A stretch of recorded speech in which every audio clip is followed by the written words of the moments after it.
let's get it started. It's time to get acquainted. Everybody knows it, right? All those. It's a good time to get acquainted. It's a good time to know who is standing close beside you and smile and say hello. Goodbye, that lonesome feeling. Goodbye, last Easter. Here's my hand. My name is Mark. I have heard the words. When?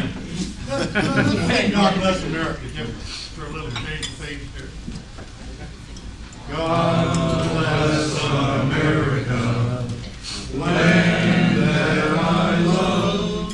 Stand beside her and guide her through the night with the light from above.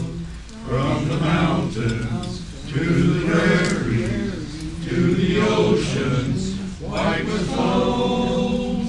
God bless America, my home, sweet home.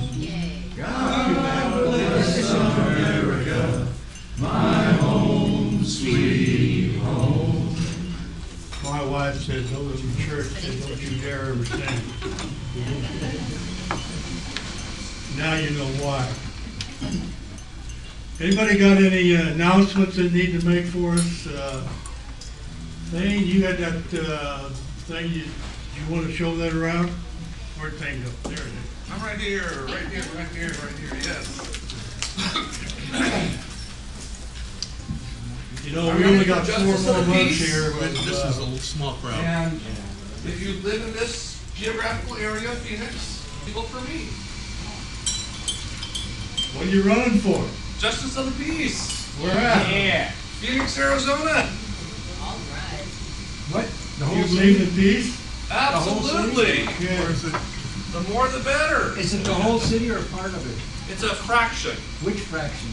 The fraction south of Thomas Road, north of the river, east of 19th Avenue, and west of 44th Street. I didn't know.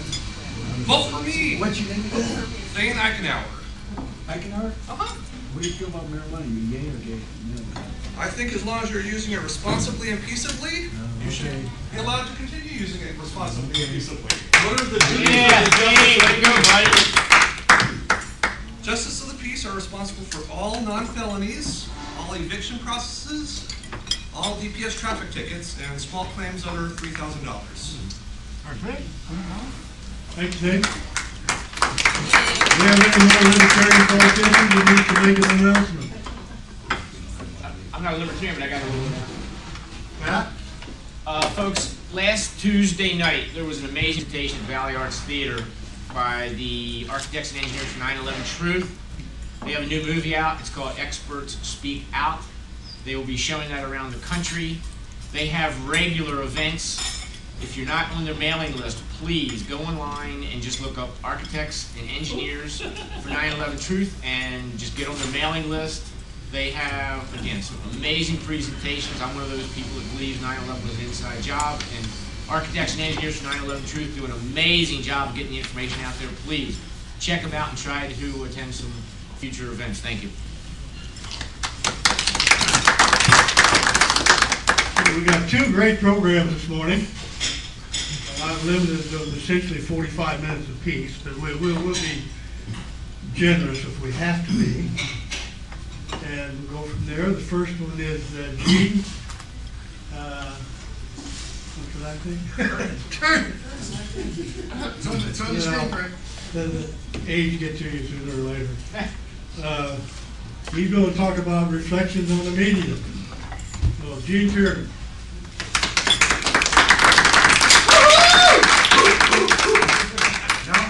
Go, Gene. Good morning. Good morning. Did you ever notice that morning is a verb? Like running, living, being. It's an interesting thought. Humans, being. Just roll that one around here for a while. My subject today is the media, and I'm going first because in the theme of no good deed goes unpunished, I got here and got prepared first. Therefore, I don't have the luxury of sitting back and relaxing and letting somebody else warm you up for me. This is it. Now, before we get started, I want to ask if anybody can tell me what the media is. Propaganda. Okay, propaganda. Anybody else? Information. Information. False information. That's right. Okay, well, let me rephrase the question then. What is the media? Television, radio, movies, books, magazines. That's good. Internet. That's good. See, because the thing is, the media, like the United States, is in almost every instance grammatically incorrect.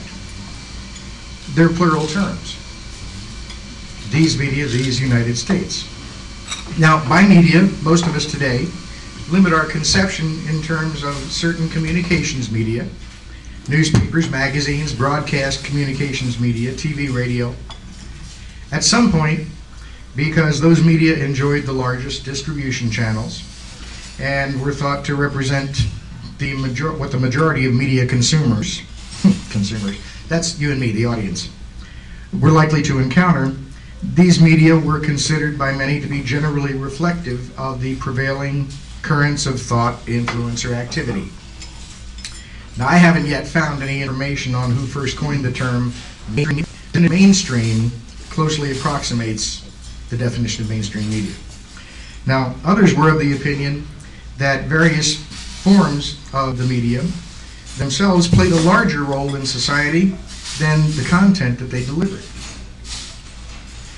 Now, the medium is the message is a phrase that was coined by Marshall McLuhan in a book he co-authored in 1964, postulating that the characteristics of any given medium itself, rather than its content, shaped and controlled the scale and the form of human association and action. In McLuhan's opinion, however, content was not necessary for the existence of a medium. You see, McLuhan thought that the light bulb is a medium. I'll expand on that perspective a little later. Now, by way of example, as to media shaping and controlling the scale and form of human association and action, there are a few people here that might actually remember the birth of television. Anybody? Okay. We got a few people here. Now, I'm going to ask you, what was more compelling? Okay. Was it singers, dancers, comedians doing their shtick? Okay. Was it politicians and heads of state pontificating? Or was it the fact that you could see such people miles away, many miles away in some instances, as they moved about on that grainy little screen? You see, describing content as a juicy piece of meat carried by the burglar to distract the watchdog of the mind, Marshall McLuhan observed that people tended to focus on the obvious, on the content, as the information, while they were largely missing in the process the structural changes in our norms and our ways of doing things, of seeing things, structural changes in which the media played a large part. Now, television taught us to focus our attention on that grainy little screen. And of course, the more attention we focused on that grainy little screen, the more important it became to improve television as a medium. Screens got larger. Television sets became furniture. Image quality improved. And then, Color. Yes. Color TV. 3, 2. Where's the net? I want to see a net. That was my fixation.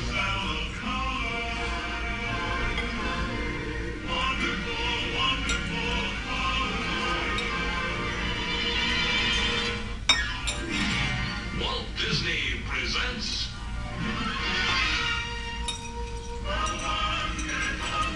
Sunday night at 7 o'clock.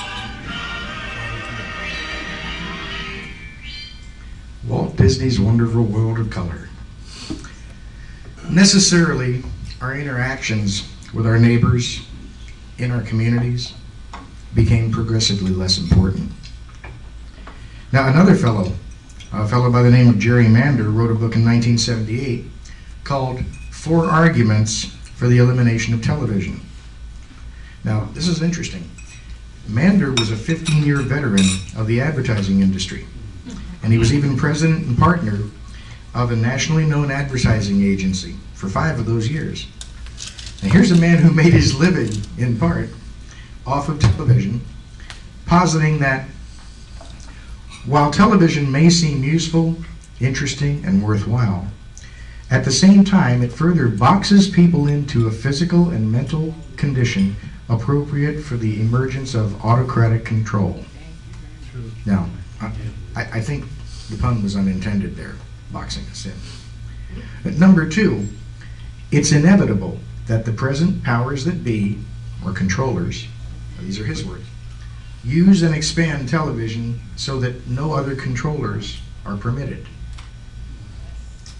3, television affects individual human bodies and minds in a manner which fits the purposes of the people who control the medium. And 4, television has no democratic potential. The technology itself places absolute limits on what may pass through it. The medium, in effect, chooses its own content from a very narrow field of possibilities. The effect is to drastically confine all human understanding within a rigid channel. True. Now, according to Mander, the 4 arguments deal with aspects of television that are not reformable. But it wasn't television that initiated the withdrawal from interaction, folks. Television, in a sense, was the postgraduate medium, the doctorate level for what we learned in the master's course. It was the doctorate level for what we learned in the master's course, radio. Now, legend has it that the first radio program, consisting of some violin playing and passages from the Bible, was broadcast on Christmas Eve 1906 by a fellow named Reginald Fessenden. But it wasn't until after the Titanic catastrophe in 1912 that radio for mass communication caught on. And it was another 8 years from that before the first commercial radio station opened in Philadelphia, KDKA. I'm sorry, it was Pittsburgh. And the first regular entertainment programs were broadcast in 1922. On March 10th, 1922, Variety, y'all know Variety, the entertainment publication, the trade pub, carried the front page headline, "Radio Sweeping the Country, 1 million sets in use." Now, I can't possibly mention all the radio shows that were broadcast from the 20s through the 40s and 50s. Suffice it to say that it was radio that convinced us to sit and listen, to have information beamed into our heads, while we were busy being fascinated by the fact that the media made that possible.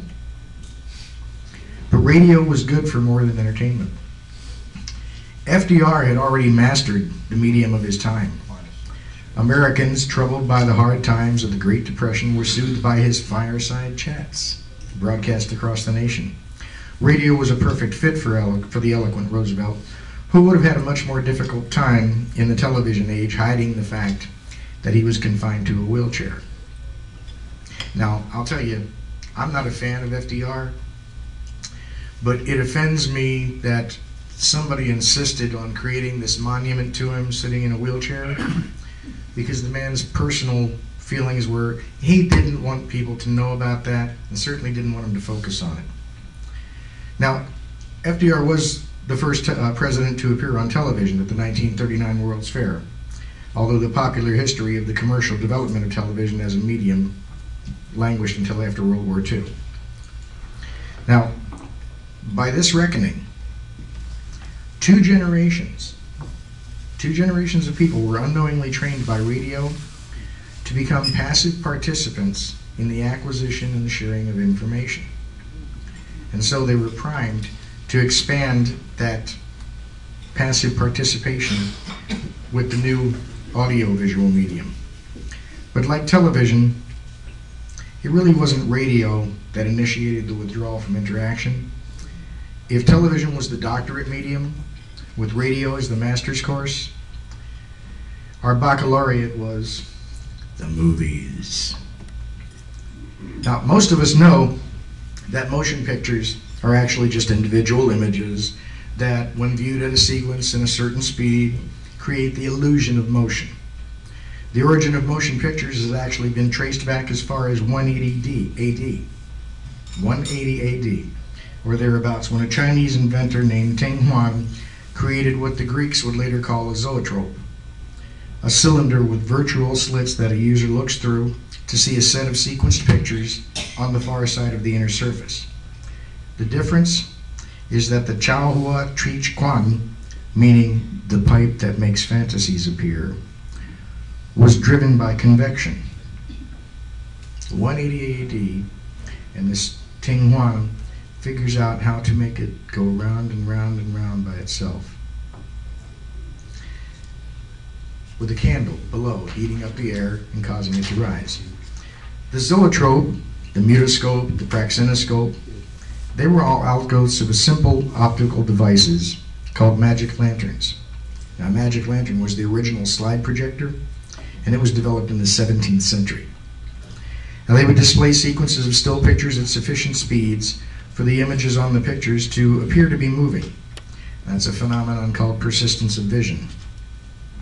But movies as we came to know them began in the 1880s with the development of the motion picture camera, which allowed the individual component images to be captured and stored on a single reel, and led quickly to the development of the motion picture projector, shining light through the processed and printed film and magnifying those moving picture shows onto a screen for the entire audience. Excuse me. Now, for those of you who think I might have gone off on a tangent here, I'm going to remind you that Marshall McLuhan's opinion was that the light bulb is a medium.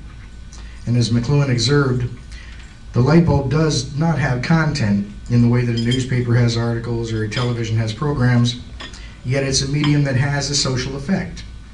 It enables people to create spaces during nighttime that would otherwise be enveloped by darkness. In this particular example, the light bulb is the medium through which the motion picture content is conveyed onto the screen. Another more disturbing example of the light bulb's power as a medium follows shortly. In the motion picture medium's infancy, people were fascinated, for the most part, just to watch moving pictures of others going about their daily lives. The world's first, the earliest film produced using a motion picture camera was Roundhay Garden Scene. It was an 1888 short film directed by an inventor, Louis Le Prince, and showed a man and two women walking around and laughing. Now, it can be found on YouTube. You can go look this up for yourself. It was recorded at 12 frames per second, and it runs for 2.11 seconds. That's too fast for you to download a YouTube video. Okay? I can only show you an image of it. Now, most movies at the time were similar, though, if longer. Pedestrians walking down the street, horse-drawn wagons, horseless carriages motoring along. People would actually pay to see, in a dark hall, through the medium of a light bulb, casting celluloid images on a wall, what they could see in real life if they just went outside.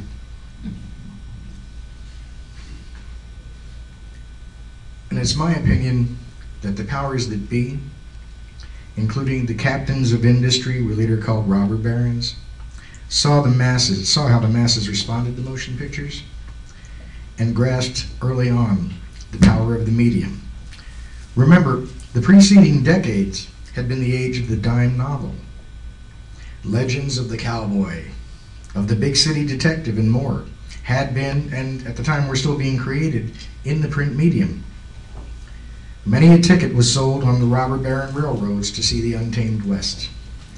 Print, as a medium, clearly had the power to compel action. But these moving pictures, they were something else. In 1896, the motion picture entered politics, or perhaps politics entered the motion picture. William McKinley's first inauguration was No, born. this is not Carnival Day in Pumpkin Center. It is the day of days in Washington, D.C.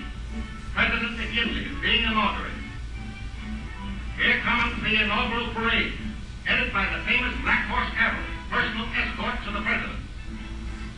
The crowds cheer and crane their necks, waiting for the president-elect to appear. That's true. That goes on for a while. But newsreels in the form of documentary short films, they were prevalent in the first half of the 20th century. They were the source, perhaps the main source, of news, current affairs, and entertainment for millions of moviegoers until television supplanted the role in the 1950s. Now, I'll elaborate a little more on the newsreel as a sub-medium of the motion picture medium shortly. Meanwhile, fast forward, if you will, to the teens. Audiences had become bored with nothing more than illusions of everyday motion, and plays adapted for the screen, screenplays, were born. Shortly thereafter, theater owners would hire a pianist or an organist or a full orchestra to play music, another medium of communication, to cover the noise of the projector. But music quickly established itself as a means of enhancing audience emotion, lifting moviegoers' hearts for the one scene, portending danger for the next. A short quantum leap later, with the insights of such notables as Edward Bernays, movies' propaganda power was able to reach a whole new order of magnitude. The addition of recorded voices, the talkies, multiplied it yet again. But by then, radio had come into its own in participating in the capture of our hearts and minds. Radio, too, exhibited a power through music as well as drama and comedy to lift listeners' hearts for one scene and portend danger for the next. But these scenes, they weren't played out on a wall in a darkened hall. They were played out in the listeners' minds. Now, curiously to me, is radio used newsreels as a sub-medium as well, the same way movies did. The thing is, we know now that memories imagined are just as real to the imaginer as memories of experience. Yes. We didn't know that in radio's or later television's golden ages. We didn't know it even 20 years ago until we began to understand how false memories could be implanted and even lead to false confessions. As McLuhan later observed, our focus on the obvious, the radio content as the information, caused us to miss the structural change in our way of experiencing the world around us. Now, I put this up a little early. Author Aldous Huxley saw what was coming, and he titled his prophecy, Brave New World. Revisiting his work in 1958, he wrote, "In 1931, when Brave New World was being written, I was convinced that there was still plenty of time. The completely organized society, the scientific caste system, the abolition of free will by methodical conditioning, the servitude made acceptable by regular doses of chemically induced happiness, the orthodoxies drummed in by nightly courses of sleep teaching, these things were coming all right, but not in my time, not even in the time of my grandchildren." 27 years later, in the third quarter of the 20th century AD, and long before the end of the first century AF, I feel a good deal less optimistic than I did when writing Brave New World. The prophecies made in 1931 are coming true much sooner than I thought they would. Now, Huxley's 1958 observations lend appreciant credibility to McLuhan's 1964 opinion of the light bulb as a medium.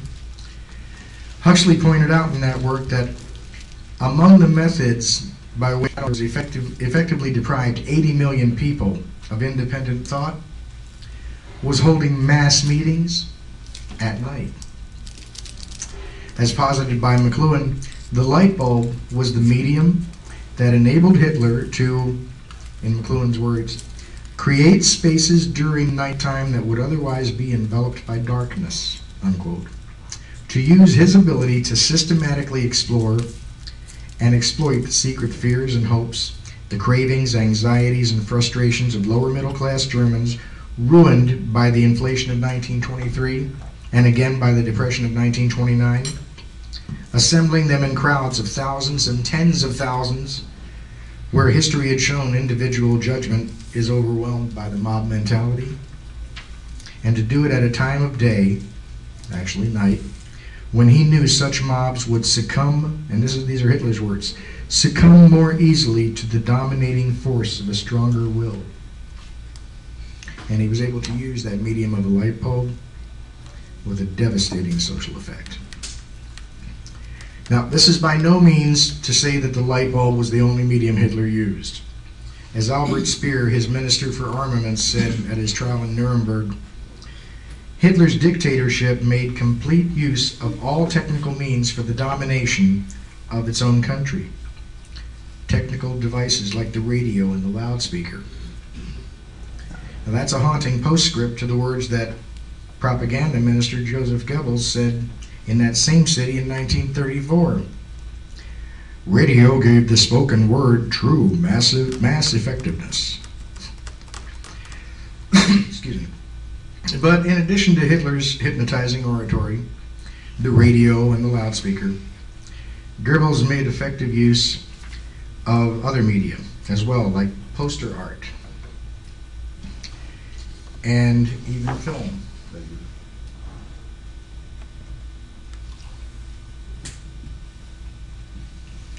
This is a silent one, so I can keep talking. But in 1933, this was impressing people. This was, look at the power, look at the majesty of the soldiers marching along. It was actually pretty clever for its time. Now, of course, we too had our own media machine, and, you know, we had the posters. I like this one in particular. This is America, where you can listen to your radio in your living room, not in a hideout. Where you are free to hear both sides of a question and form your own opinion. This is your America. Remember, this was World War II. Okay, this was 60, 70 years ago. It does not reflect today.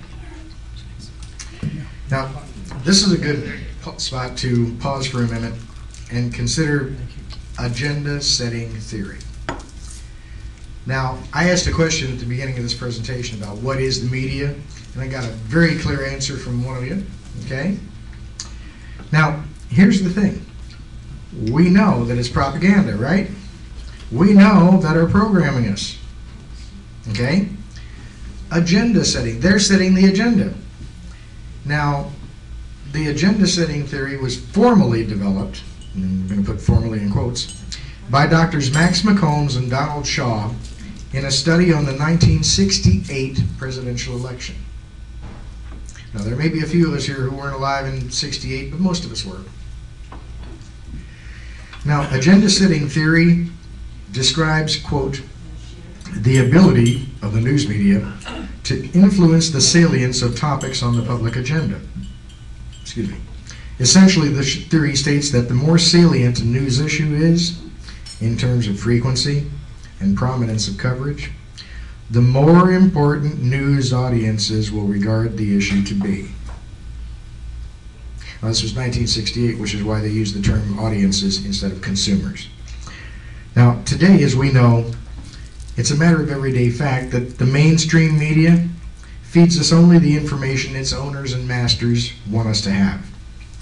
That's why we, yes, even I'm not a fan of Sarah Palin, call it the lamestream media. I much prefer Jesse Ventura's term, and I think it's supremely appropriate that at least one of our local network channels is found on East Van Buren. That'll become a joke grenade and pop out here in a minute. Again, we didn't know this stuff in '68, when McCombs and Shaw were able to determine in the degree to which the media, in Bernard Cohen's words, tells the public what to think about. McCombs and Shaw's Chapel Hill study wasn't even published until '72, so we couldn't know it in '68. And really, how many of us read Public Opinion Quarterly? How many of us even heard of it? Now that ties into education, and we certainly don't have time to get into that. But it's important to ask, how many of you have ever heard of Walter Lippmann? Ah, see, we got a good audience here. I like this. I ask that because we can trace the theory of agenda setting to the first chapter of Lippmann's 1922 book, Public Opinion. Lippmann argued, 1922, 90 years ago, that the mass media are the principal connection between events in the world and the images of these events in the citizens' minds. Why didn't my mother's generation, she was 2 when the book came out, learn about agenda setting? Why didn't my generation? Now, mind you, the mass media that Lippmann was talking about were newspaper and radio.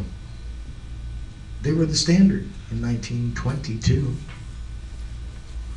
Now again, Huxley had prophesied in 1931 where the technology of the day would take us. In 58, he discussed man's almost infinite appetite for distractions, for conditions even remotely comparable to those now prevailing. 1958, we must return to imperial Rome, where the populace was kept in good humor by frequent, gratuitous doses of many kinds of entertainment, from poetical dramas to gladiatorial fights, from recitations of Virgil to all-out boxing, from concerts to military reviews and public executions. But even in Rome, there was nothing like the non-stop distraction now provided by newspapers and magazines, by radio, television, and the cinema. In Brave New World, non-stop distractions of the most fascinating nature, the feelies, orgy-porgy, centrifugal bumble-puppy, are deliberately used as instruments of policy for the purpose of preventing people from paying too much attention to the realities of the social and political situation. Does any of that sound familiar? Dramas, gladiatorial fights, boxing, concerts, military reviews. 54 years after Huxley revisited his prophecies, that sounds vaguely like our modern day television schedule. And that leads me to a major point. We here, and some, if not many of those with whom we spend our time, know enough to be aware of the media and to tell our friends and loved ones to beware of the propaganda that's spewed forth by those who purport to bring us the news. We know, and some of us from personal experience, that the information the controllers allow to be disseminated as news is intended to benefit those controllers. Was anybody here surprised to find out that the military consultants that were hired by the networks as, to do the commentaries about Iraq and Iran, was anybody surprised to learn that General such and such and Admiral so-and-so were investors in the very companies, the defense contractors that would provide the weapons, the equipment, and the materiel that would be bought with money taken from people's pockets? Was anybody really surprised at that? But it's not just mainstream or lamestream media that we need to be aware of. It's not just the Brian Williamses. He seems like such a nice guy. It's not just the Katie Courics. What a sweet girl that we have to watch out for. Yeah, yes. On the 3 networks most of us grew up with, there are currently 11 hours devoted to law enforcement programming. And that's just prime time. 5 of those hours, nearly half, are set in New York City. Now, if we expand our search to include Fox and cable channels like TNT, Spike, and USA, you know USA, that's the channel that likes a little flexibility with constitutional rights. It's ironic, isn't it? As well as the ION channel, and if we include it to all hours, we find approximately 314 hours of pro-law enforcement programming, of which 62 is pro-feds. 74 of those hours are set in New York City. That's just for the week from yesterday through next Thursday. And that's the summer schedule. There are those who would say, as Mander put it, we should eliminate television. The numbers I just related would seem to support that perspective. I mean, really, there's a reason they call it programming. Yes. But I love TV. More importantly, I watch a large percentage of this pro-law enforcement programming, and I do it in part because it provides me with material to expound upon. For example, there's this clip from the FBI show, Criminal Minds. Let me find my mouse here. There it is. You want me to find rich and powerful men in D.C. Explain to me how to narrow down this list. Start with men who grew up in the district, came from nothing. His ambition will define him. Whoever did this enjoys taking power away. He's been way too smart to keep on killing. So what would satisfy a guy like this? Well, he's manipulative but trustworthy. 2 other people witnessed that murder and they never turned on him. Guys, we have to think of this city as the unsubs comfort zone. He didn't leave for a reason. Target-rich environment. The damage he's done and continues to do is right here in D.C. Politics? No, I think it's more intimate than that. He needs victims who suffer directly from what he's doing. Okay, I'm crossing politicians off my list. Look into asset-based lenders, big money-making ventures where people will be left in his wake. Corporate takeovers. Businessman is psychopath? They're the same characteristics, they just use their skills differently. Now, first of all, I would have not eliminated politicians. And secondly, the funny thing is the businessman they're talking about in this episode was running for office. Now, I also use this one. You want me to find rich and powerful men in D.C. Stop that. Explain to me how to narrow down. Next slide, thank you. I also use this one from Law and Order Special Victims Unit to illustrate my theory that when parents apply for Social Security numbers for their children so they can expand their exemptions and deductions on the 1040. Let's see, hang on a second, go back. You sold your kids to a predator. You sold your kids to a predator. One more time. You sold your kids to a predator. That's what I think of Social Security. But there's also this one from CSI, or not from CSI, this one's also from, I think, SVU. Yep. Oh, this one's about the validity of forensic evidence. I love this one. Okay, amplified it and put it in someone else's blood, making the entire genetic sample essentially Olivia's. It's brilliant and frighteningly simple. Again. Someone took Liv's DNA, Amplified it. okay, amplified it, and put it in someone else's blood, making the entire genetic sample essentially Olivia's. It's brilliant and frighteningly simple. What they don't go into there about DNA, but that I read about in an article.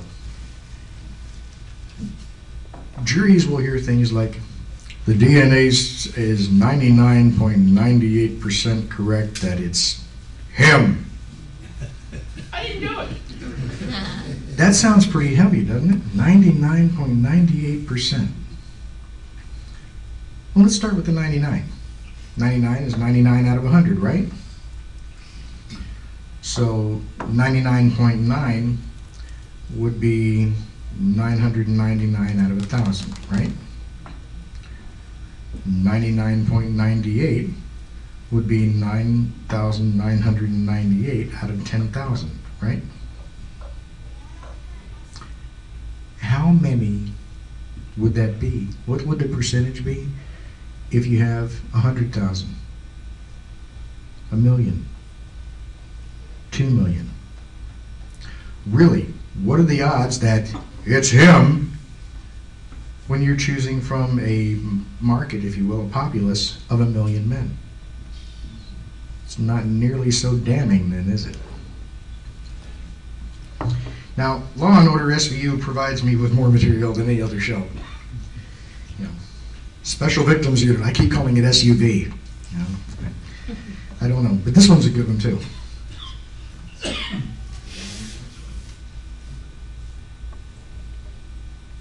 There we go. You'll love this one. Mackenzie, we're not going to let her. Now, you said in your note that they put something inside of you. What was it? A computer chip. Radio frequency identification. Like they put in dogs. It's the same basic technology. So the Burton can track every single move their daughter makes. Not yet. In the future, chips will be equipped with GPS, but for now, they simply carry a 16-digit number unique to each client. So why would the Burtons freak their kid out now if they can't even put her under surveillance yet? To save her life. If she were ever in an accident, the hospital could scan the implant and retrieve valuable medical information. So can any third-rate hacker, or Uncle Sam for that matter. How much of private information can you put in these chips? Applications are unlimited. In the future, we'll be able to track children, the elderly, criminals, immigrants. Welcome to the New World Order. Sometimes you get some good stuff out of these pro-law enforcement programs. And every once in a while, I come across something like this. The call to serve. It has no sound, yet I have heard it in the whispered retelling of honorable sacrifices made by those who have served before me. The call to serve has no form, yet I have clearly seen it. In the eyes of men and women infinitely more courageous and more driven than most. The call to serve has no weight, yet I have held it in my hands.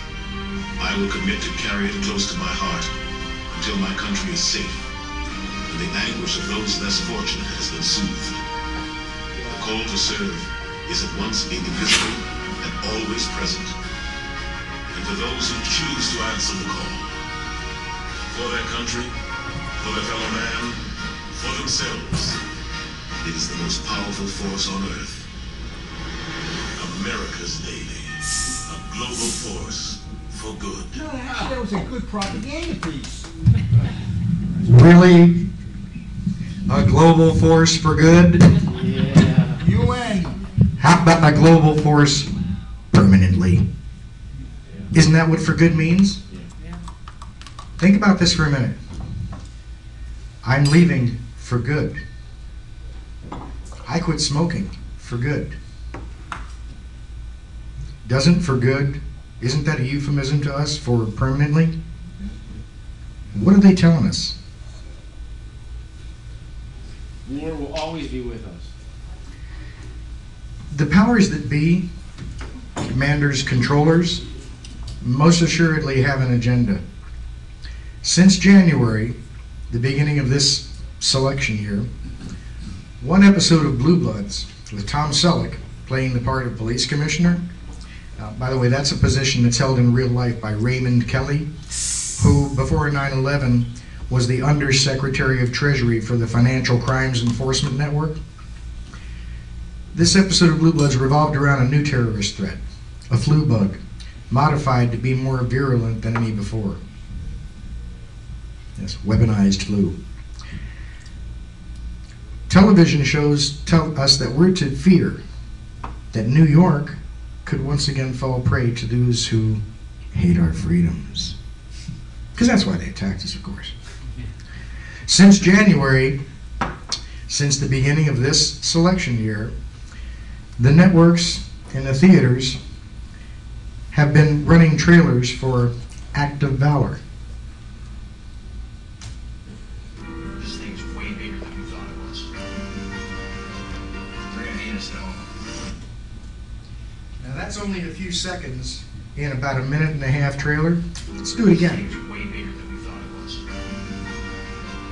They're gonna hate us though. This thing's way bigger than we thought it was. They're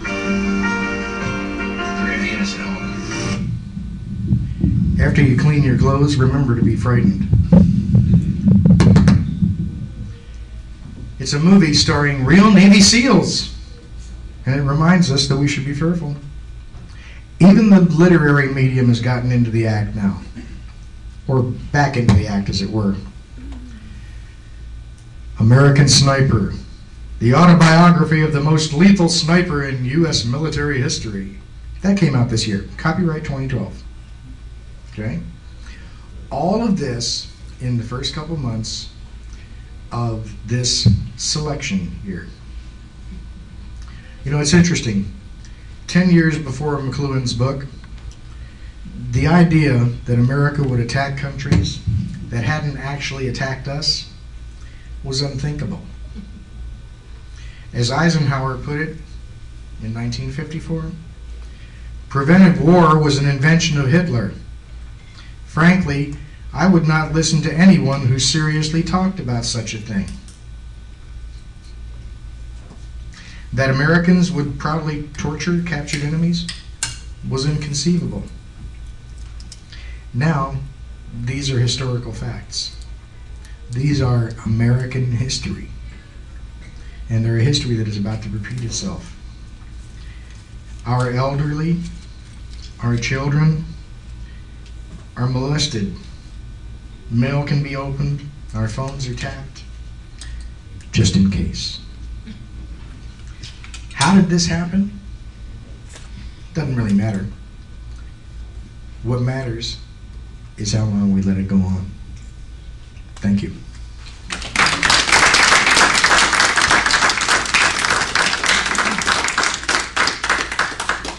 Excellent, excellent. Thank you. Frank, we have questions now? Or later? Yeah, a couple minutes here for questions, and then we'll go to the next one. Oh my God, that assumes I have answers. I got a comment there. I don't know who's read what, but Protocols of Elders of Zion in 1897 said get the people's minds on sports, entertainment, people, entertainment, and palaces, which is what they're saying. And also under neuro-linguistic programming, it goes along with what you're saying. Once you get it past the defenses of irrational thinking, it's in your subconscious. You cannot tell real from pretend, which goes along with something that means something to me and some of the people here too. The New Testament says, watch what goes in the eye gates and the ear gates. That's 2,000 years ago, so we had a heads up 2,000 years ago. Right, and actually it was more than 2,000 years ago that we had a heads up. Well, that was because during the Roman Empire, when the Romans captured Greece, the emperor at the time, the Caesar at the time, was telling, I believe it was Tacitus, was telling Trajan, who was the local ruler, who was the Pontius Pilate for Greece, right, to keep them involved in sports so that they don't want to, keep them overwhelmed with sports so they don't want to do things like, form an army and change things, okay? And pay attention to what's happening, yeah. Now, I learned that by reading about a letter that Teddy Roosevelt sent to one of his sons at Harvard.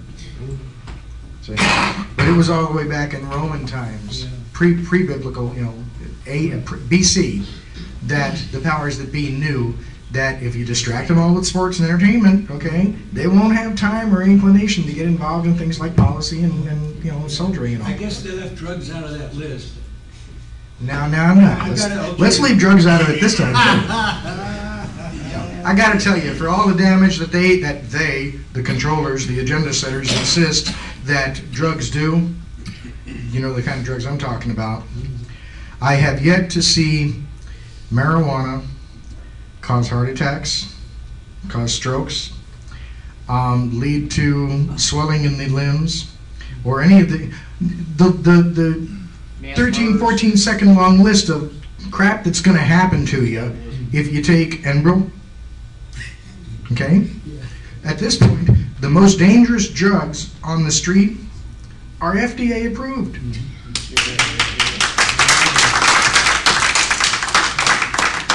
Now, of course, I'm a child of the 60s and 70s. I only have 2 brain cells left.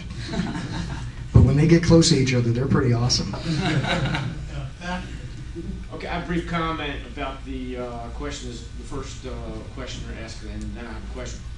This gentleman mentioned the Protocols of the Elders of Zion. That book has been proven to be a total fabrication. It was originally written in the mid-1800s as a satirical play about the inadequacies of Napoleon II. My question is, in this day and age... I don't think Napoleon was in it. Sir, I said it was originally written as a satire about the reign of Napoleon II. And I'll try to remember to bring proof to you next time, sir. The Protocols of the Elders of Zion is almost always 100% of the time referenced by racists, sir. If that's the case here, I think that you should reflect your opinions on this. Anyway, my question... I think you should reread it. Okay, so your question is? Okay. My question is, in this day and age, when we have this pro-military warrior mentality, to the point where even in Dear Abby, for instance, last Friday, Dear Abby, they have this rah-rah letter about how we have to honor the troops and they're dying for freedom, and especially, it said, and especially the last 10 years. When in fact, we all know that the Iraq and Afghanistan wars were wars of choice, one of the worst things that ever, two of the worst things that ever happened to America. Given the fact that America is in the grips of this rah-rah, let's go kill people mentality, what can we do to try to convince our friends and associates to look at alternatives when usually when we suggest such an idea, they look at us like we're freaking crazy and call us traitors? You can't. That's the short answer. You can't. See, what Huxley gets into in Brave New World Revisited, and by the way, it's available online in PDF and text form, so you can go read his 1958 revisitation of his 1931 novel, okay? You can go read it for yourself. But in that book, Huxley explains, as I didn't have time to, how Hitler used Pavlov's techniques that Pavlov used on dogs. Remember the SVU clip? Yeah. Hitler used Pavlov's techniques on humans. Hitler knew that when an animal, and let's face it, we're animals, is sick, is weak, is traumatized either physically or emotionally, that they are easier to train. That's why Hitler focused on the lower class Germans, the ones who really were devastated by the inflation, the people who were devastated by having to bring a wheelbarrow full of Deutschmarks to the store to buy a loaf of bread, the people who were almost destroyed completely by the 1929 crash. He did it to them. He did it in huge masses, huge crowds, almost incomprehensible crowds at that period in time, when the mob mentality takes over and nobody has any personal responsibility or even a sense of personal responsibility. And he did it at night when willpower is at its weakest. The man was brilliant. He was insane, but he was brilliant. Okay? And he used Pavlov's techniques. Now the thing about that Huxley points out, that Pavlov points out, or Pavlov pointed out in his work, is once you have that conditioning set, it cannot be changed. So you cannot convince them. What you can do is, as Ernie has talked about, you can plant those little seeds. Okay? You can do like Jesus said in the Bible. You can cast them around. Some of them will land by the side of the road. They'll spring up real fast and then they'll die out. Some of them will land on the road and won't spring up at all. But some of them will land in fertile fields and will bring forth fruit.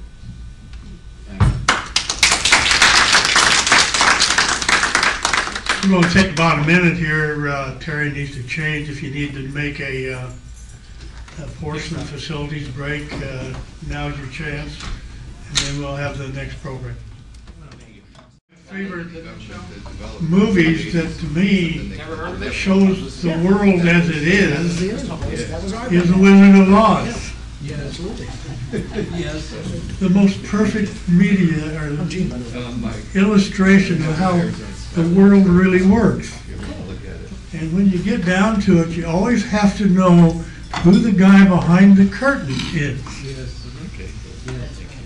No matter what it is, who's the person behind the curtain? Or persons, or groups, or whatever it may be. The other one that strikes me is, I conduct some, we don't call them classes for Mesa Community College, we call them groups for seniors, and we get together and BS about the world. And one of our things we do is try to determine what's the truth. My wife, a graduate in history of ASU, says there is no truth. That's the philosophy that they go through. There is no truth. I have a daughter that did work for the city of Chandler, and she took a psychology course. You know, the city paid for it. The final exam, the person that got an A+, the only person in the course that got an A+, on the final exam, I should say the exam itself was the teacher put a table on top of the table, and the whole final exam was describe that table. Well, his answer was, how do we know that there's a table there? That was the only thing he had on his paper, and he got an A+. So is there truth or isn't there truth?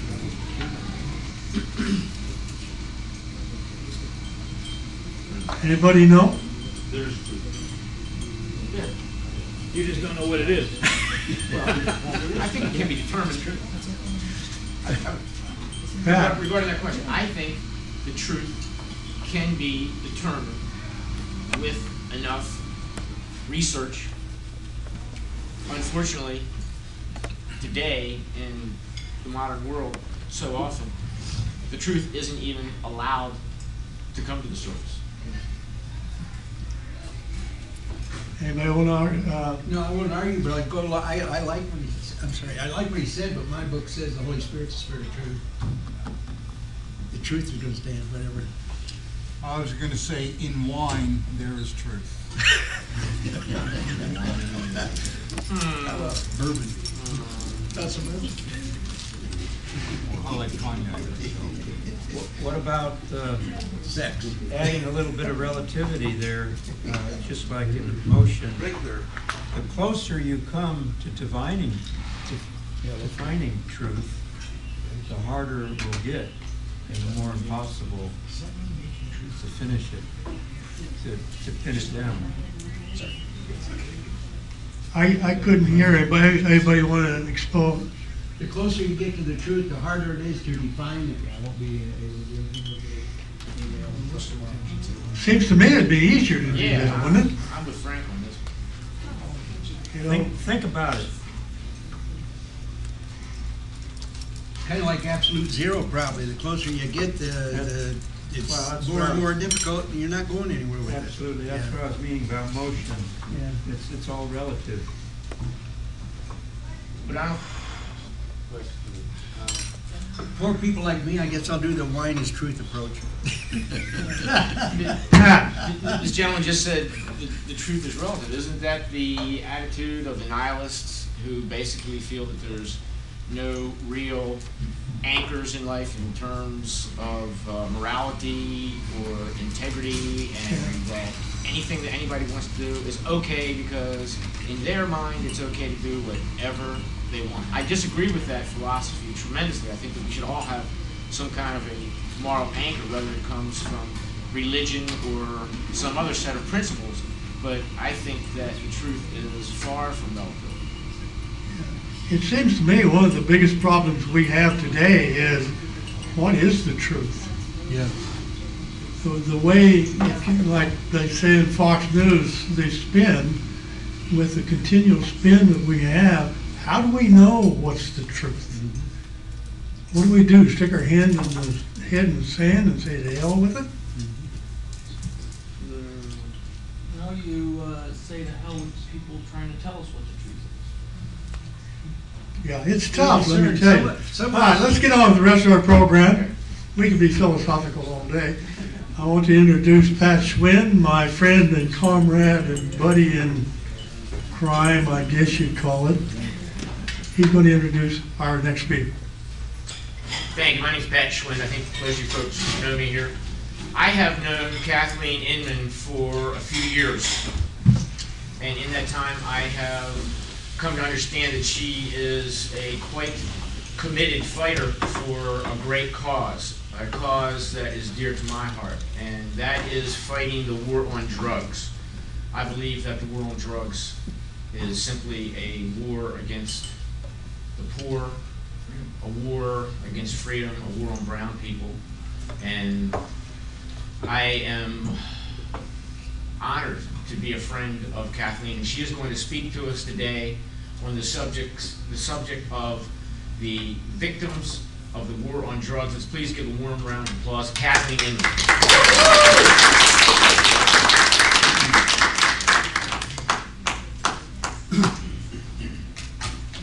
Thanks, Pat. Yes. Let's see if I can get this adjusted a little bit here. Good morning, everyone. Thanks for coming today to the Breakfast Club institution, Scottsdale, for how many years? It's been going on 30 years, Frank, is it? Close, plus or minus a couple of years, I guess. Good long time. Good long time. Nice place to be. Happy to be here. I'm Kathy with Phoenix NORML. We are now expanding into Gilbert. We have a NORML in Gilbert that I'm starting with my husband, Dave, over there. Very excited about that. We feel the expansion is needed. We've gotten the medical bill passed here in our state, and we're very excited about that. So we've got progress going. I started with my daughter in 2008, and it's a good time for community and education. If you ever want to come down, check us out. You can also see us on the web at phoenixnormal.net. Today I'm going to talk about the drug war and some victims of the drug war. In my opinion, and just as a general fact, the drug war has been a complete and utter failure. I'm going to go ahead and explain that today. The stated goal of the drug war was to deter marijuana use and to promote public health. The setup of the marijuana prohibition was a lie to begin with, as most of you know. If you don't know, the Marijuana Tax Act of 1937 was put in place by Andrew Mellon. You would know Mellon as also J.P. Morgan Chase currently. Exactly. Andrew Mellon was the Secretary of the Treasury under Hoover back in the 30s, and he appointed his nephew, Harry Anslinger, I'm sure some of you have heard this guy, as the head of the Federal Bureau of Narcotics, which is now called the DEA. This guy held that post until the early 60s, and he worked for the powers that be at the time. Mellon was the banker for Big Oil, Big Chemical, and Big Paper, which you would also know as Rockefeller, DuPont, and Hearst. And these folks obviously profited over the last 70-something years to a tune of about 80% more profit margin because hemp was made illegal. Hemp was not put into mass production because of this lie. They were able to make the Marijuana Tax Act of 1937 without congressional approval. They did this in a backdoor meeting because they all had the power to do so. So basically, marijuana is prohibited because of a lie and because of greed to begin with. They're setting it up, the stated goal of this drug war is to promote public health. Meanwhile, 17 states, as of yesterday, disagree. Connecticut became the 17th medical marijuana state yesterday. Yeah. 17 states. We keep knocking them down every year. When I started this, I think there were 13 states. I started this 4 years ago. And I'm happy to see this happen because the more states we get, we'll get a majority, and the feds cannot ignore us at that point once the states agree that this has medical value. The reason they keep it prohibited, they say, is because it's a Schedule I drug. Schedule I drug means it has no medical value. Well, when 17 states are using it for medicine, and in many cases, and growing numbers of cases, they are actually curing forms of cancer with marijuana, especially in Canada where the research is allowed. I definitely invite you to research that. What If Cannabis Cured Cancer is a brilliant film that you can find online, that you can rent for $2.99 at Amazon. I encourage everyone to do that because there is a cure. The government just doesn't want us to know about it. We've been using cannabis, marijuana, that's the proper name for marijuana, for over 8,000 years in this world, from China to the United States of America as medicine. Queen Elizabeth used it for her menstrual cramps. That can be looked up, that can be verified. Of course, we have the internet, thank goodness. They can't keep the information from us anymore. There's been 12 million arrests for marijuana use alone since 1965. And in 1965 is about when Anslinger left, and we were able to go ahead and people were, using marijuana a little more openly. Marijuana arrests increased 165% just during the 90s. Currently, the cost to the American taxpayer is $7.6 billion annually, just for marijuana arrests alone.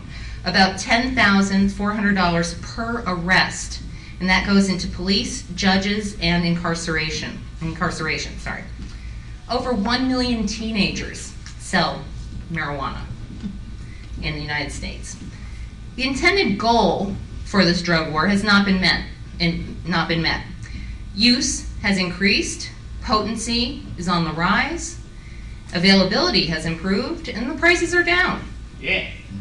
While the public cost goes up, not to mention the private cost. Who are the victims of this war on drugs? Absolutely, we are. Not just through our tax dollars, but through personal loss. Arrests disproportionately affect males, especially black males. You're absolutely right, Pat. It's definitely, targeted at black males. If you have a little bit of money, you can pay your way out of a marijuana arrest. I have not seen one of my friends yet.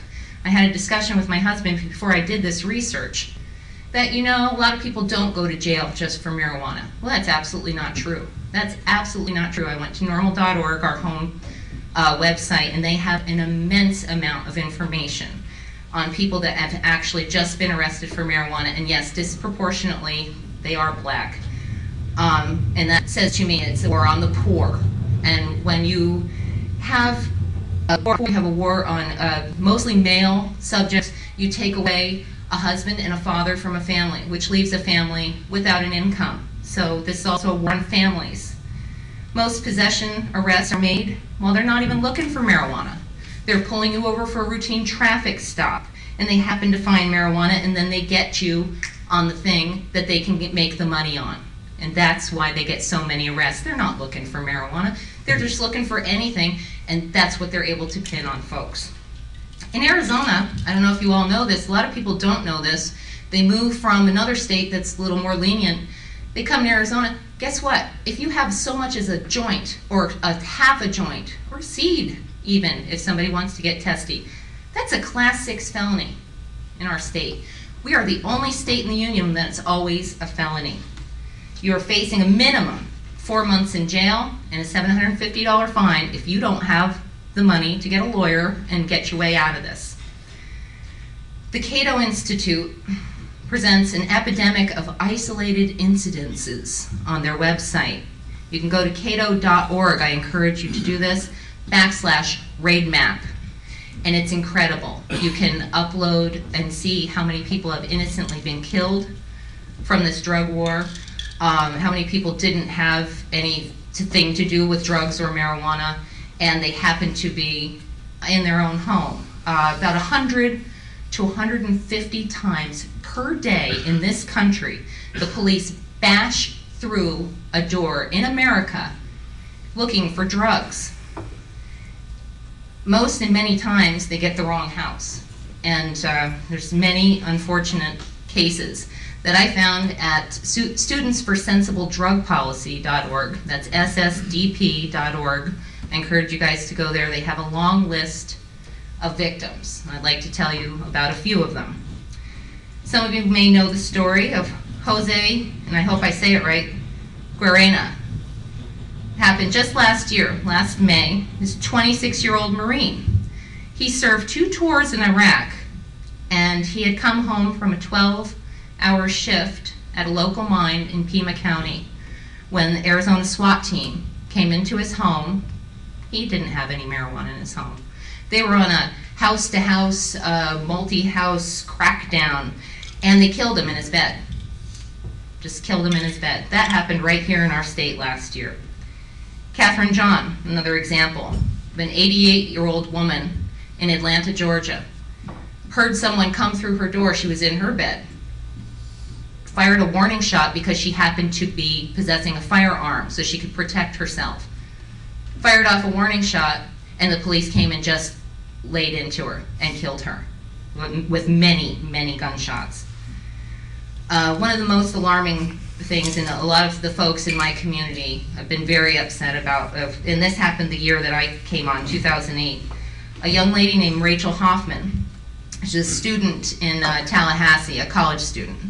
She was also an activist. She was a marijuana activist, and she was going in on a little marijuana with her friends because it's cheaper that way. You know, you all put in a little bit, and you get a, you know, you get some, and then you get a little bit more.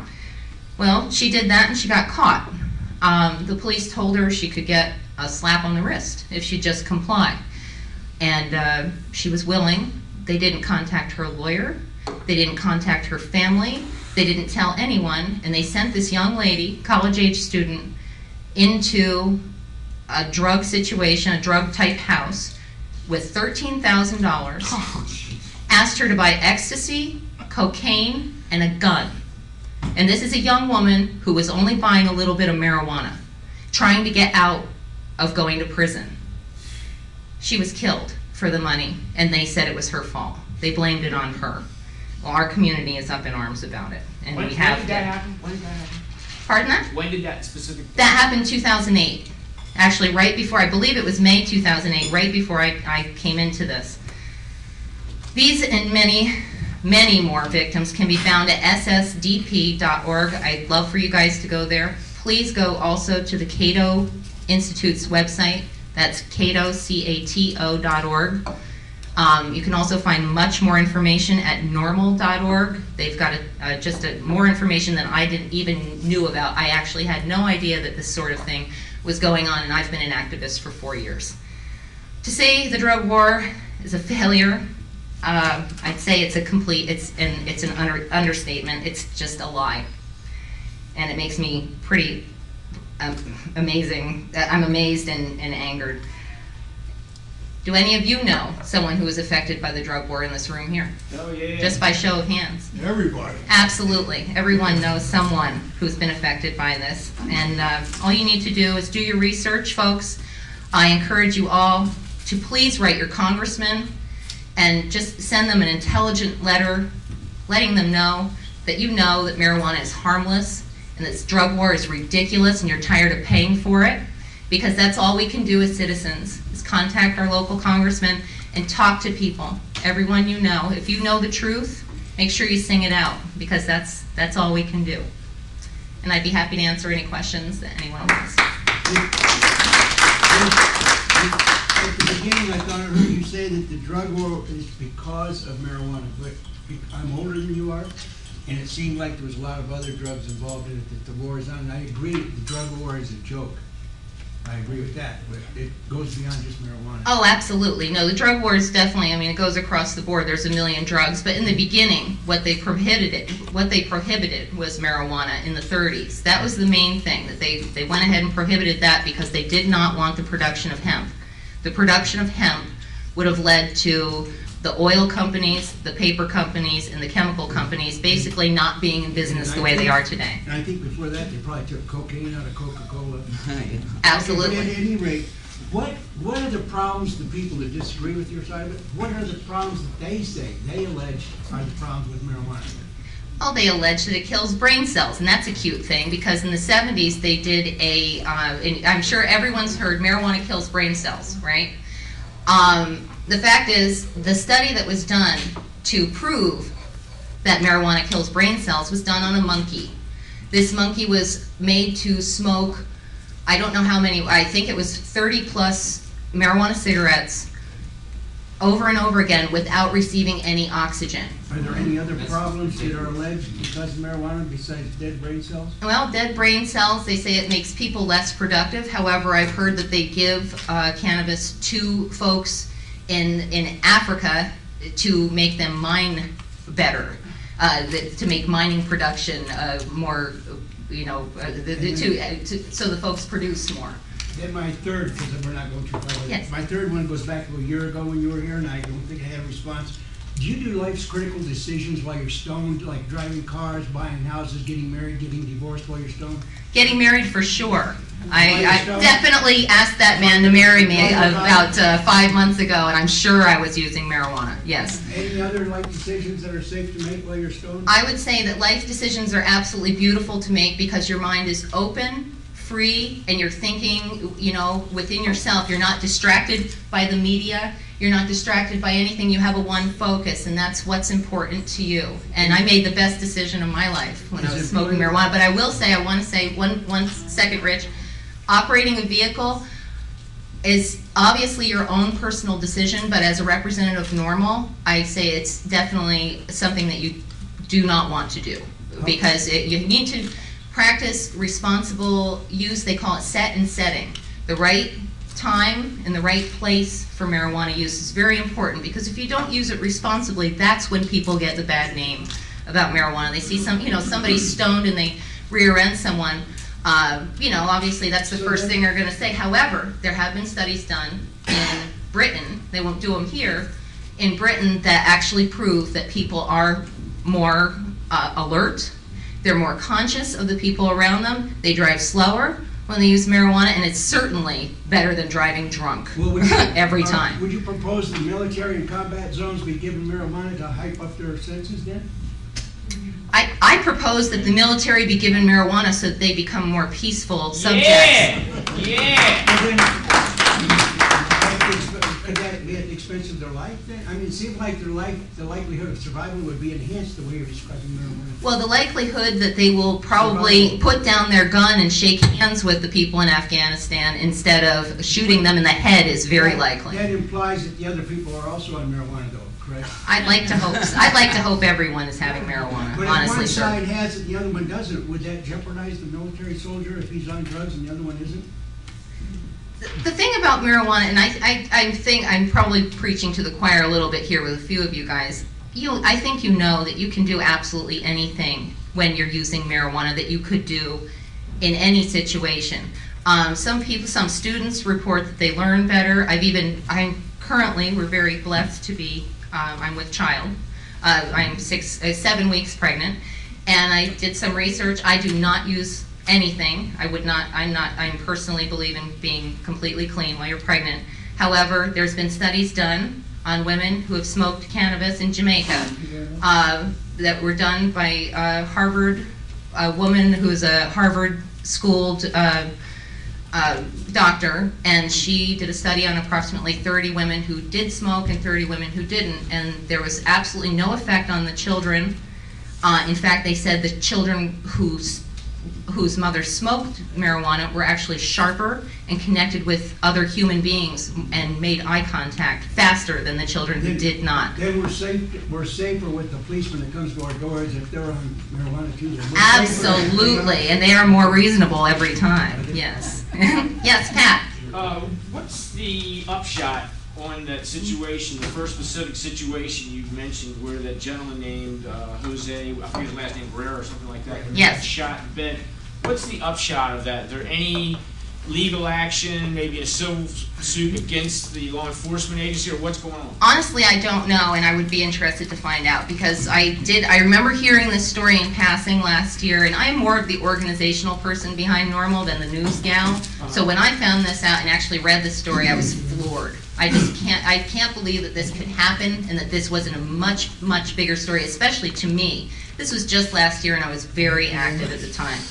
I'm hoping that somebody's suing someone. And why did the cops go after the 88-year-old lady they killed in the bed? They were just going in house to house looking for drugs, got the wrong address, and just went in, and they will just, Afghanistan style. I think this is the thing that made me more mad about the war than anything, is that our soldiers go house to house, raiding homes and looking for, whatever, bad guys and weapons and this and that. In America, we're doing the same thing to our citizens, looking for these illegal drugs. Yeah. And that's what they were doing, Pat. So they got the wrong address. This woman didn't have any drugs. Specifically on that subject, do you have any statistics about the number of people who are killed or harmed, or at least have their property damaged each year by law enforcement agencies simply going to the wrong address? All of them. I do. The only actual statistic that wouldn't bore you guys was the one about that. In fact, it happens 100 to 150 times a day. Those statistics, though, that you're looking for are all on the Cato Institute, the cato.org/raid map. And it's a really comprehensive map that you can see, and it's so easy to see because what they have is just like a Google map where, they have the little dot of red where you're going or where your places are. They've got red, black, green, and everything of innocents killed, people that actually had drugs, people that didn't have drugs, the wrong house, all those things, and all you have to do is push a button and the map will change. And, they want to call it isolated incidents. Yes, sir? I know that there's bills right now in Colorado and Washington to get it on the ballot to legalize it, and not just medical but recreational. How do you anticipate the federal government is going to react if those bills pass? The likelihood of any legalization bills passing at this time it's not likely. The only reason I believe this is because, number one, the polls are going up in our favor.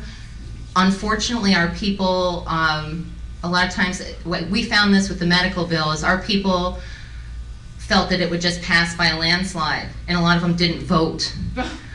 So getting out the vote, and some of our folks are also younger. Getting out the young vote is tough. Legalization is tough. Decriminalization, a lot easier. 4 out of 5 states that surround us, I believe decriminalized. When I went to look for medical for Arizona, I found that 4 out of 5 states, after having visited California and seen real freedom, Arizona, 4 out of 5 states surrounding Arizona, everybody but Utah, had either decriminalized or had medical marijuana or both.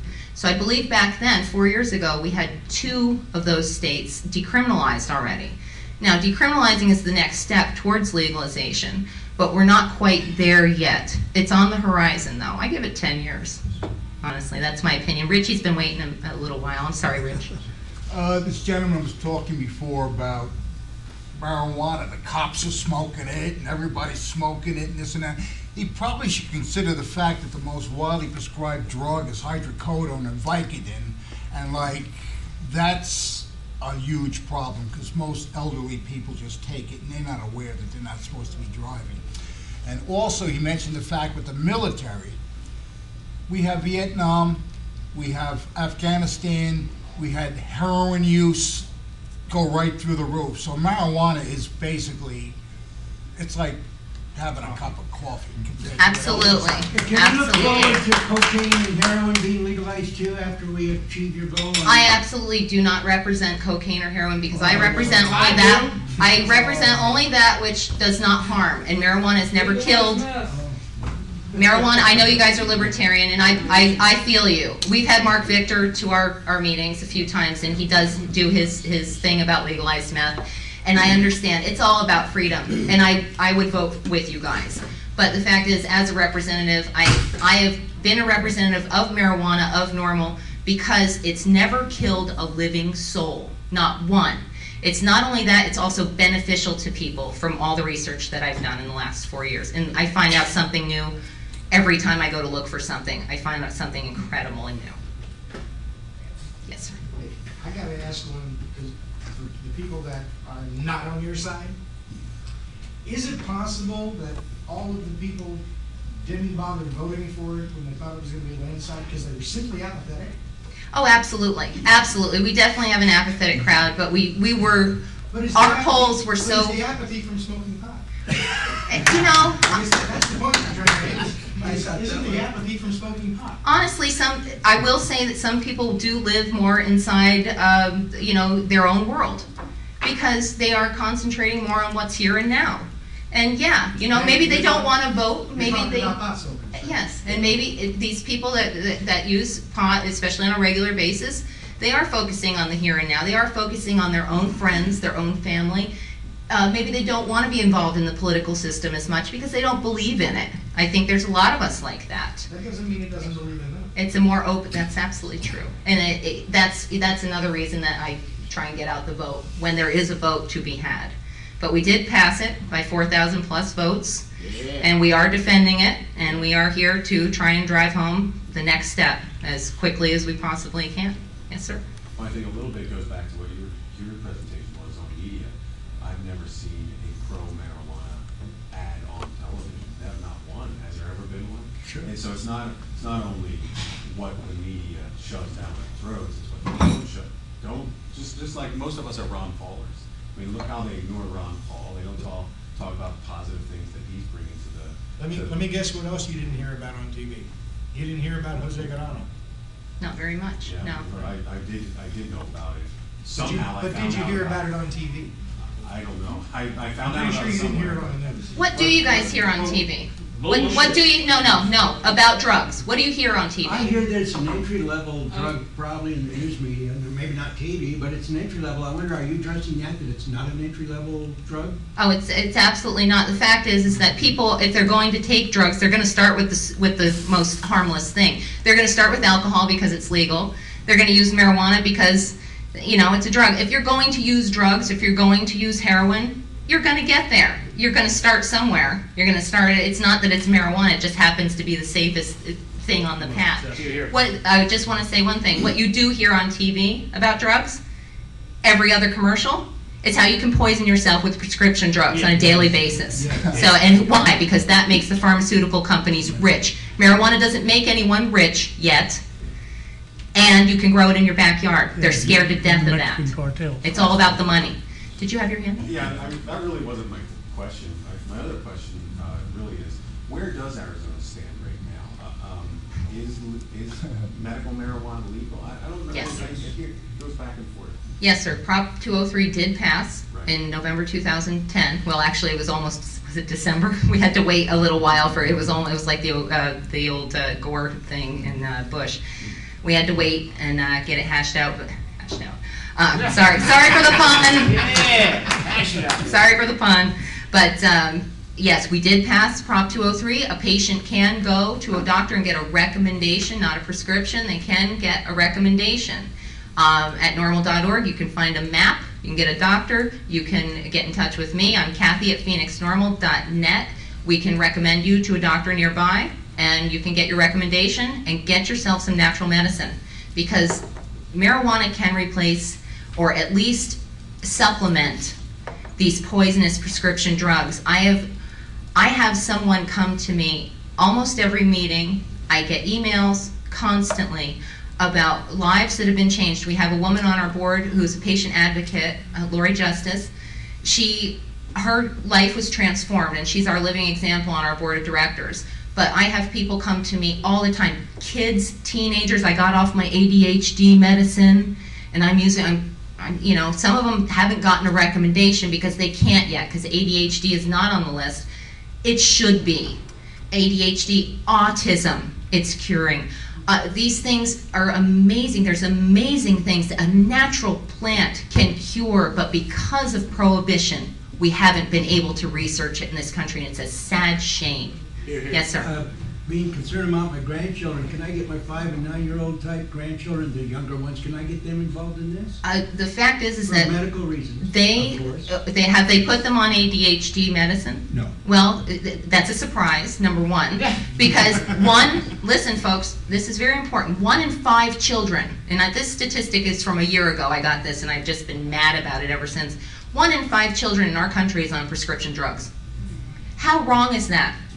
People are fine just the way they're born. ADHD, what does it mean? Attention deficit. People aren't paying attention to their children. They're just throwing them on drugs. The teachers are in cahoots with it. The doctors love it because they get the kickback, and it's criminal. It's a criminal, and it's current. For children to get into it, like a 5 and 9? No, they are not going that way yet. But the fact is that it's just by all studies that I can see, it's okay for anyone who needs something. But children, in my opinion, don't need any medicine. They don't need anything. Now, in my case, if I was to go that direction, get a prescription here, recommendation, whatever you want Recommendation, to call it, very can important. I go to a different state once I got my prescription here? Am I safe over there in a different state with my prescription? It depends on the state. It's at reciprocity, dear. Is that okay? That's where you're able to take your card, which if you have one from California, sometimes it can get you out of a little bit of trouble here. Not so much, you know, coming from California to here, but, and, you know, I've heard that California won't even recognize Arizona's, and that's funny because California is the most liberal state that I know in the And union. the federal doesn't recognize it yet, do they? Absolutely not, no. So you gotta watch out for that. Oh, yeah. No, I I'm myself... not paranoid. I'm not paranoid. I myself had a federal ticket early on. That doesn't mean they're not out to get you. That's right. Yeah. I'm just being light on this. That's no. I got you the paranoid. Okay. Yeah. Rich. The thing that probably should be mentioned, most people aren't aware of, but actually our brain cells have a THC receptor in there. Now, I don't know why God would put that on our brain cells if it weren't made to use the reception in our bodily function. You're absolutely right, Rich, and a lot of people won't believe that until they do their own personal research. All the things that I'm saying here today can be researched by you guys, yourselves. You know why? Because we got the internet. You can Google absolutely anything. All you need to do is put a thought in the Google system and it will bring up all the information you need. Just hunt around. What Rich said is that we have in our bodies cannabinoid receptors. We're set up for cannabis. It's an amazing fact, and it's real. I know it sounds preposterous. Me saying it's curing cancer sounds preposterous. My own dear husband didn't believe me when I first said it, but now he does. Now he sees, because he's seen the people, he's heard the stories. When you meet the people and you hear the stories, you can't help but understand. I know a woman who was 90 pounds. She was dying from a cancer of the abdomen. I don't know if it was a colon or a cervical, but she was at death's door. And she heard about the fact that she could go to a certain doctor in Mexico and have applications done or take some juice from cannabis, because she couldn't do it here because in Arizona it's a felony, so she didn't want to go near it. Even in California, they weren't doing these kind of experiments. She went to Mexico to this doctor, and this woman is a healthy, happy marijuana activist that now works for Americans for Safe Access, which is a nationwide, wonderful source of information for marijuana. And she was absolutely cured. She did not take chemotherapy. She did not believe in chemical therapy. She believed in the fact that she could cure herself with natural herbs. You've heard of Chinese herbs. One of them is marijuana. Yeah. Been using it for 8,000 years in this world. Yes, Rich? Point of information, and I speak from personal experience. When I was in the hospital with my amputation, I was hooked up transfusions, vancomycin, the most heavy antibiotics, and I just wasn't eating. Thankfully, some friends came by and they speared me out of the hospital and out to the parking lot, and then I was able to start eating because my appetite was brought back. But basically, I still am wasting away a little bit. But, you look great, Rich. You look 100% over a few months ago. I'm really happy to see you looking so well. That really helped, actually saved my life. I believe it. So that's testimony from actual experience. From someone here in this room that you can trust. Back there, Frank? In my opinion, the laws we have for drugs for this country is not for control of social problems or medical reasons. It's for control of the population. Here, here.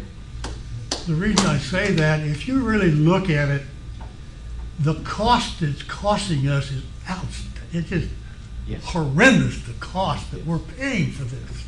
$7.6 billion a year. If we had no laws, I am almost positive that the cost would be much reduced. Absolutely. Plus, the government can tax the heck out of it. And the cute part is that they are taxing it in some states, which, you know what, I wasn't even really aware of. But evidently, I ran into a friend yesterday, and he said in Alabama, you can go and take your marijuana to, the court or wherever you go and get these cannabis stamps, just like we had for about a minute here in Arizona. You get the stamps, you pay your price, and then you can go and you can sell off your bags of marijuana in Alabama. I had no idea that this was going on right here in our own country. I didn't know that anybody was that liberal, and I was really surprised that it was happening in the South, because for all I knew, in the South it was pretty tight. Yes, sir. Is it possible that NORML can say that they don't support taxing marijuana because they don't support taxes? They actually, they do lean that way. They are for full-on legalization. I mean, obviously, we take the steps necessary, and I had a lot of fights with a lot of people in supporting medical. Because, and I'll tell you guys, I came into this fight as a civil libertarian. I believe that it's our civil right to have marijuana. We should have freedom. I went to California. People are, we're at Venice Beach, my daughter and I, and we're able to just smoke out in public, and nobody questioned. If a cop came by, they would, I think, give us a $100 ticket or something. Everybody was smoking. You could smell it in the air. I said, wow, that's freedom. Arizona, you couldn't, when we started this, you couldn't have any. If anybody smelled anything, we were just, we didn't ever carry anything. We were very careful. Gradually, we found that more and more people came out of their cannabis closet and were smoking with us. We were smoking here and there, and we were feeling a lot more comfortable. Now that we've passed 203, Prop 203, the fact is, even if you're not a patient, as long as you have a friend who's a patient, nobody's going to get in trouble, because the police are, they want to still ticket people for, or they want to get their money for marijuana, their minimum $750. But they're tired of busting people and having half of them be patients, and then it's a fruitless bust. So they're spending money, they're spending time. So less and less, we don't see the cops. We don't have to worry about the cops around, and that's a beautiful feeling. That's freedom, as far as I'm concerned. And that's from dancing around a medical bill when I didn't even know it was medicine. I thought it was just a farce. I thought medicine is just a way to get marijuana legally. Well, guess what? I met the patients. I met the cancer patients. I met the people with Crohn's disease who now could live a normal life. I met the people that got off of prescription drugs and onto another life. And you said, Frank, they want us pacified. They want us pacified. These prescription drugs that they're pumping through our media, every other commercial, and my mother is taking prescription drugs. My mother, the naturalist, who would never even have soda in my house or sugar cereal, is taking Paxil? I'm floored. What is this? You know why? Because it turns you into a little bit of a zombie. And that's what they want. They want us to be zombies. They want us sitting in front of our TVs, immobilized. A lot of these folks that have been on prescription drugs also gain a lot of weight. They gain a lot of weight because they're heavy, they're immobile, and their mind is slowed. And that's just where they want us. They got us just where they want us. They don't want us on marijuana. Marijuana makes people, I know it's crazy because there is some apathy. There are some couch potatoes. And here's another thing that people don't realize. It depends on the strain of marijuana. There's a lot of different marijuana out there. You have your coffee kind of marijuana and you have your whiskey kind of marijuana. It makes you, kind of all body high and just kind of feel like doing nothing. And then there's another strain of marijuana, it's called sativa, and that is more of a up thing that makes people productive, like the mines in Africa that I spoke of earlier. Nail shingles. Nail shingles, yeah, go to work. I know so many people that sativa marijuana, the coffee kind, makes them work harder, faster, and more focused. Although if you take the other kind, the opposite, the indica, yeah, you want to sit on the couch. But these people still don't gain weight the way the people do that are on prescription drugs. So half the problem with the people you see out there that are really overweight is they're on prescription drugs and they don't know what else to do with themselves. They're listening to their doctor. But they don't know because they're too stoned to get up and get a bunch. No, they still, that's it, because they're still having a natural medicine. It doesn't make them into a zombie. They're high for a little while. They can enjoy a little bit of body freedom from their pain, but it doesn't turn them into a zombie. Rich was first and then Pat. Couple things that I never really heard anybody mention. We're talking about, tax marijuana, we're going to make money, we're going to do this. We're not taxing anything from CVS and Walgreens when you go to their pharmacy. So why should medical patients, who are usually on the lower end of the economic scale, why should they have to pay taxes on a medicine when other medicines aren't taxed? That's discriminatory. Absolutely. I'm with you on that, Rich. I'm completely with you, but the fact is it's much like me thinking that medical was a farce to get to legalization. We do what we can to get to legalization. We take the baby steps necessary. In doing medical, I found that there are patients that it is a medicine, that we have been using it as a medicine for 8,000 years on this planet. And again, Queen Elizabeth used it for menstrual cramps. It's amazing to me. So it is really a medicine, but it is a step towards legalization. The taxing is the decriminalization part. The taxing is an unfortunate situation that we have because we have to deal with a government that lies to us, and this is how we step around it. So that part is just something we're going to have to get by, and then we will fight past that to rid the taxes. But the fact is they tax the heck out of cigarettes, so the idea is let them tax the heck out of it so we don't get thrown in jail. Also, a thing people are mentioning, talking about apathy with smoking and this and that, and they're all forgetting about the sports bars and the Sunday guys who are sitting there with a bag of potato chips and a six-pack of beer, and what's the difference, basically? Well, what's the difference? The only difference is when they go home, they're driving drunk, and they're a lot more of a danger to us on the road. I meant people sitting home, the couch potatoes. That's absolutely. No, you're absolutely correct. Both of each way. Pat, did you? Yeah, Michael Kilsky, did you have a question? Well, I got two comments. Number one, back in 2010, when 203 was on the ballot, here in Maricopa County, about approximately 200,000 people voted in favor of Prop 203, and then turned around and voted for Bill Montgomery for county attorney, the candidate of the two candidates on the ballot at that time, who said there's no such thing as a victimless crime. I'm going to prosecute everybody. Can you explain that? And my second comment was, please stop calling it the war on drugs. It's the insane war on drugs. I like that. I like that. The insane war on drugs. I'm with you on that. It's absolutely insane. It is insane by that definition of insanity that we've heard. Doing the same thing over and over again, expecting different results. It hasn't worked in 80-some years, at least not for its stated goals, but it's worked to destroy our liberties, and it's worked to destroy families. It's the insane war on drugs. We call it that. Absolutely. I'm trying to address what you just said about, voting for marijuana use and then voting for Bill Montgomery. Yeah. I'm trying to make a difference through my legislative district in the Republican. I'm now in legislative district 22. And we went on the other day about how the National Defense Authorization Act is, one of the worst things that bills that's been enacted in so long. Here, here. Discussing it with my legislative district, and they're like, "Yeah, can you believe it?"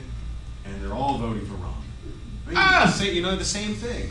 Or they're voting for Obama. No, it makes no sense. It's a very similar argument that you're trying to make. Yeah. Well, look, I mean, the problem is this, and this is the human condition. The human condition is the ability to hold two incompatible thoughts in your brain at the same time without realizing the contradiction. Yeah. Okay? And so this is what I'm getting at, is the people that you reach that are out there, that are actually willing to get their butts up and go vote, how can they be voting in favor of medical marijuana to expand access to this medicine, this drug, at the same time that they're voting for the guy who will take every opportunity to prosecute anybody, even if they have one of those cards, if they make the slightest mistake? Well, what's the evidence that one voted for both at the same time? Because honestly, just by the numbers, because I was the other candidate. I was the guy that said, you were were county attorney, I will not bother prosecuting anybody for any of these victimless crimes. None of them. Marijuana, meth, I don't care. Be it an ounce, be it 300 pounds, I don't care. Yeah. Nobody's being harmed. They don't deserve to have the power of government come down and crush them. But the numbers spoke loudly in terms of how many people voted in those two races in Maricopa County, and I focused on that, and the numbers came back from the elections department. And you could see that while the total votes for the county attorney's race had less total votes, it was very clear that a significant number of people that also voted, in other words, there were people that voted for me and voted for, in favor of 203. There were people that were, that abstained from voting for either candidate and voted for 203. There were probably people that voted against 203 and abstained. So, but the numbers spoke loudly that because of that huge disconnect, that there were probably about 200,000 people that voted for Bill Montgomery that also voted for 2 or 3, because otherwise it wouldn't have had the number of votes that it got. My explanation for that is that he had a more powerful campaign, and the name recognition was better. Because people, a lot of times, people, like I said, they live within their own bubble and possibly aren't politically active otherwise. Our people may have not been politically active otherwise. They just simply came out to vote for medical marijuana, and they recognized the name, and they said, I don't know you, I'll just vote for the guy I know. And that it could be as simple as that. Also, I will say that I used to think more Democrats would vote for medical marijuana.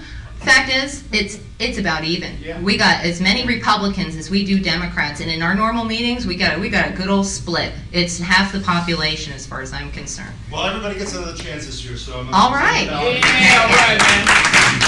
Thank you for being a pro-marijuana candidate. We need more of you. And I'm one of the few people that can honestly say I've never even touched the stuff, and I've never had any interest in it. But I absolutely will fight for everybody's right to put whatever they want in their body and live with the consequences. Thank you, sir. I appreciate that. One more. I think Frank's trying to get me out of here. Comment. I think this, as long as this it's group not is... questions, I'm for it. No, it's more of a comment. You've got what It's... we need. I know, sure, I know. I think the Breakfast Club is like 40 years old, and I first started coming in the early 80s, and I think since Ernie's taken over, it seemed leaning more towards libertarian stuff, but I think you're thinking this is a libertarian group, but there was a lot of Republicans in here and a few Democrats, and there's more and more libertarians because Ernie's so verbal and persuasive, but it's a mixed party. Excellent, excellent. Well, I'm a mixed party as well. I am neither currently. I'm an independent. So, thank you. Oh, I'm sorry, Pat. I guess one more, Pat? Yes.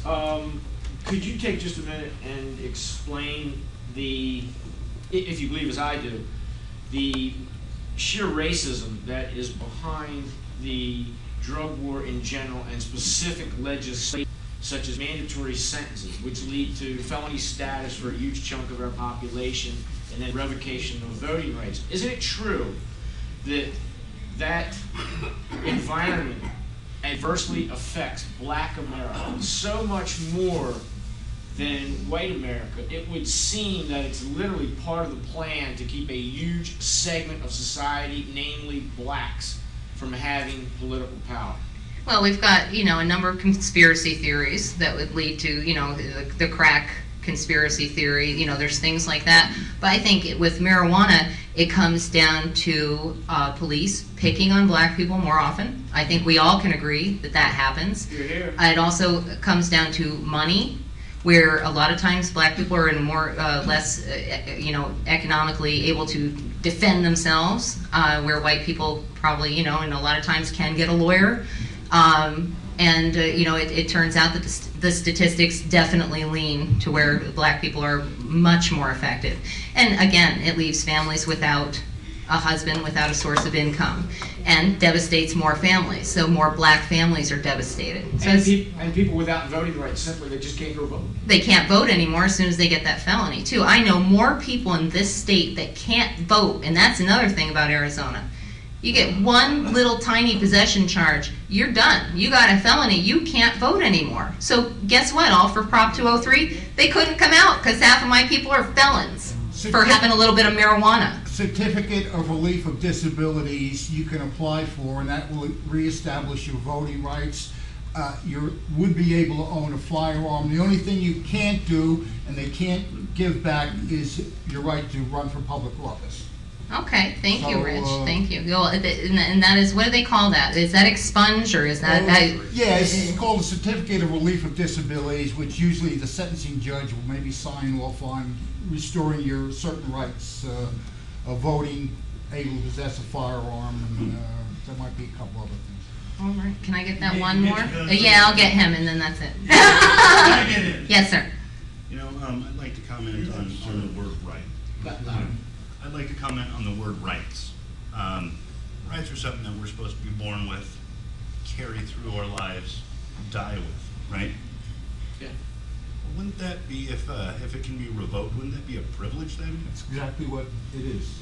So why do we call it a right? These are our privileges to vote. These are our privileges to drive a car. These are our privileges to live in this country. It's part of being enfranchised. Enfranchised. Is that what you Or said? disenfranchised, maybe. Well, it's, You know, we have these plays on words that we allowed to run through our mind and become rational thought. You know, I mean, we can have a tissue, then it becomes a Kleenex. You know, we never dissect what it is that we're saying a lot of times. And if it is a right, it is a fucking right. And we should treat it as such. that's kind of my new tagline. Get mad, people. You have a right. Thank you.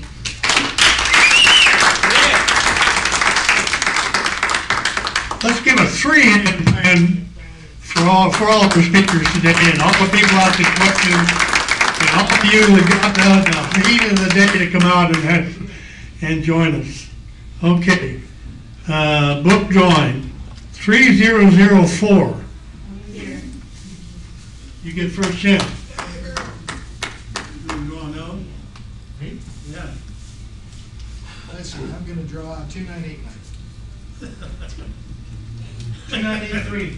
Oh, man, just about That's close. What number? 2983. Let's see here. Me. Don't let the lawyer draw it, you know, they can really get things screwed up.